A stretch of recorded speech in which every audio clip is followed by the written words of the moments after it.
Maganda nga bang trabaho ang isang motorcycle taxi rider? Tara, sa video na to, bibigyan kita ng 5 advantages ng isang pagiging motorcycle taxi rider. Una, nakadepende sa iyo ang kikitain mo sa maghapon. Sa ganitong uri ng mga trabaho, nakadepende ang sipag mo sa iyong kikitain. Mas masipag ka, mas maraming pera ang iyong maiuwi sa pamilya. At kung tamad ka naman, wala ka ring maiuwi. Pangalawa, hindi fix ang oras mo rito at walang oras ang pagpasok mo rito. Anytime, maaari kang lumabas upang bumahe. Anytime, maaari kang magpahinga kung kailan mo gugustuhin.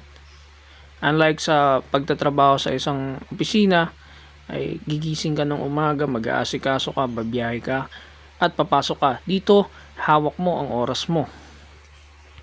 Pangatlo, nakakagala ka o nakakapunta ka sa mga lugar na hindi mo pa napupuntahan nang hindi mo magastos na at the same time kumikita ng pera.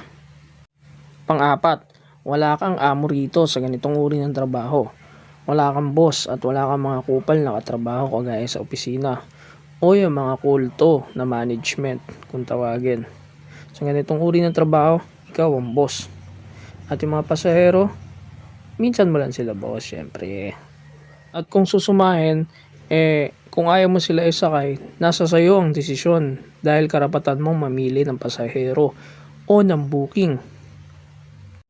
Panglima, magkakaroon ka ng maraming kaibigan dito na rider, lalo kung naka-uniform ka kung bumabiyahe.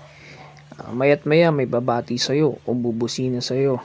Indikasyon na binabati ka nila na parang, "Uy pre, kamusta?" Kahit anong apps pa man yan, Angkas, Joyride, Move It, Maxim, Dingdong, once nagkasabay kayo sa stoplight, magngingitian kayo o magtatanguhan. Indikasyon na binabati nyo ang isa't isa. O minsan magtatanungan, "Kamusta biyahe, Paps? Tumal ba? Paldo na ba, Paps?" Sa ganitong uri ng trabaho, marami kang magiging kaibigan. Especially sa mga riders at sa mga customers na mababait.